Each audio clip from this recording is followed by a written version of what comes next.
Happy Friday. It is Stir-Fry Friday in the Snyder kitchen, and I'm gonna bring to you tonight all of the basics on how to make an amazing dish that you can make any night of the week, not just Fridays.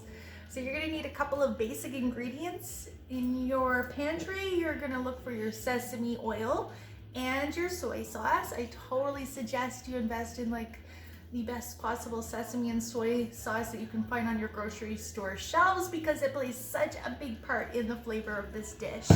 For a basic stir fry, you're gonna want a couple of key ingredients. You're definitely gonna want some onion in your stir fry.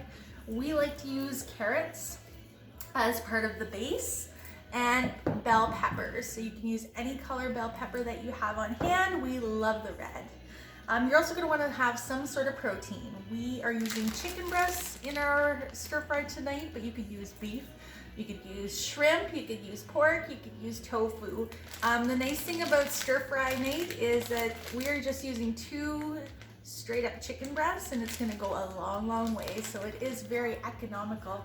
So that's the basics of a stir fry. On top of that, if you want to like kick it up a notch, you can totally go through your refrigerator drawers, pick up every piece of produce that needs to be used and throw it in, and it's gonna taste amazing. So we are going to add tonight some broccoli. We're gonna add some celery, some sugar snap peas, and I like to get the stringless ones that are already just washed and throw them in. We're also going to use some bean sprouts. And we have a can of water chestnuts. Water chestnuts give it a nice little crunch, kind of like an apple, that little crunchy bits. If you want to make a nice sauce to go with this, the basics of a sauce would be some sort of citrus, some sort of sweetness, and some sort of pungent, something like ginger. But we like to keep it simple in our house, and we just have our favorite stir-fry seasoning spices, which has some chili peppers in there and some citrus notes. So whatever you have on hand. A lot of people also love to add garlic into their stir-fries. That is a personal choice. I personally just love the onions and soy and sesame flavors myself to make it taste perfect. And we eat that over rice. And now we're gonna get going in our prep. First tip, always have a prep bowl beside you to throw all of your waste and vegetable scraps in so that you're not having to run back and forth to the compost as you're prepping. Also, I like to wash everything all in one shot so it's just prep and go, prep and go. First thing I wanted to show you guys quickly is our Easy Read measuring colander. I love that they just hook on the center of the sink so you can go ahead and do all your washing and prepping.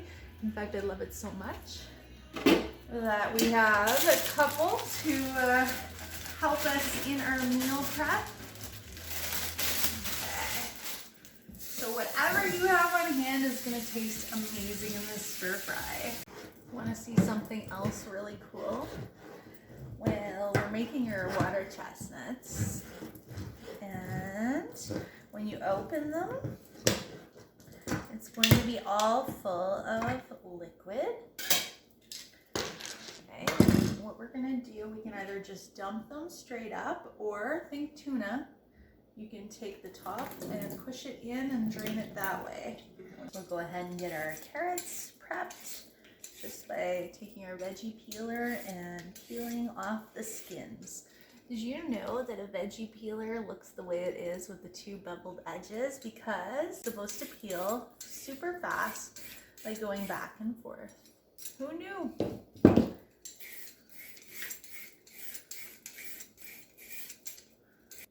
Working on our flexible cutting mats. You can just toss the scraps into your scrap bowl. Let's get our onion prepped. We're just going to take off the end with a nice sharp knife and swing it around back to the other side. I take my knife and I rock my onion onto the blade. I'm not moving the blade, you'll notice. I'm just rocking my onion on it just to get that outer layer of skin off.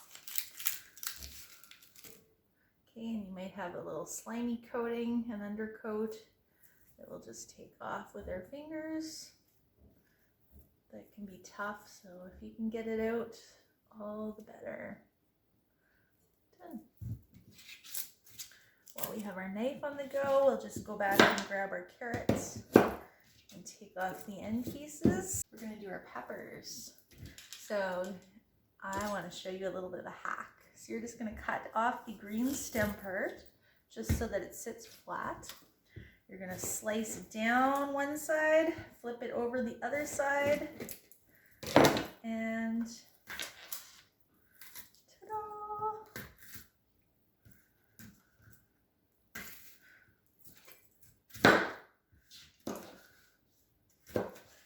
Easy peasy. Okay, then we'll do our celery. Just take off our ends. And our other ends. We have our rapid prep mandolin. We're just going to put it together.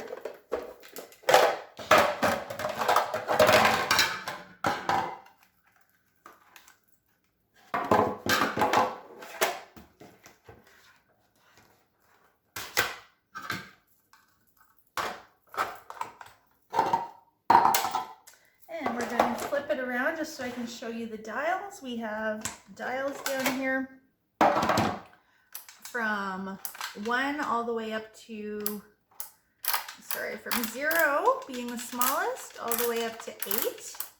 And then we have 3 different cuts. We can do thick cut, thin cut, or slice. So let's see, what are we doing? First up, we have our celery. So let's do a slice on 8. And see what happens. You'll notice, you hear that? Little suction cups to keep our rapid prep mandolin in place. So let's grab our celery and let's just start chopping.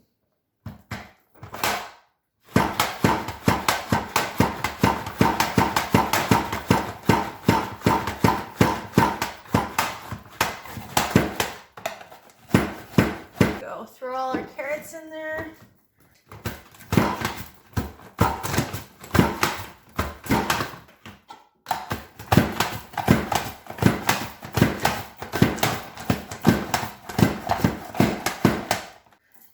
Throw our peppers in there. Slices on 8. Here we go. Beautiful. Look at that. Perfect slices, see that?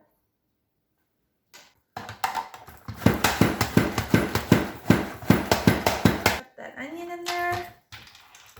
Oh, we might need to cut him in half. He's a big guy.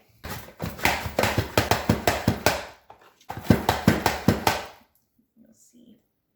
Need perfect slices. Next up, we're gonna grab our broccoli. I always do that last so that you don't have those little broccoli bits everywhere on everything, and I just cut off the florets of broccoli.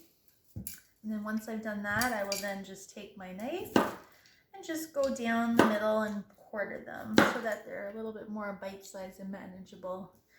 Next, we're gonna prep up our chicken. We're just taking our chicken breasts and we're cutting them into bite-sized pieces, just about yay big. Try and your very, very best to make them as even as you can, because it's just going to make your cooking process that much better. You're going to want to grab the largest fry pan, or in this case, we're using our stainless steel wok that you have. The lid is very important. Set that aside. We're going to heat our stove up to a medium to just medium high for now. We're going to put a few splashes of just some vegetable oil into the bottom. Just maybe about 2 tablespoons. The great news about stir fry is there's no measuring involved. It's just glugs of what you have on hand. And we're going to add our chicken. The lid on. As the chicken starts to cook, you'll hear the oil sizzling, and we'll just give it a little bit of a toss. Replace our lid and we'll come back and check on it in a bit. All right, so once we're done cooking, everything looks as pure white. You see no translucent bits. We're actually going to take that off the heat and transfer that chicken into a bowl, and we'll add that back later.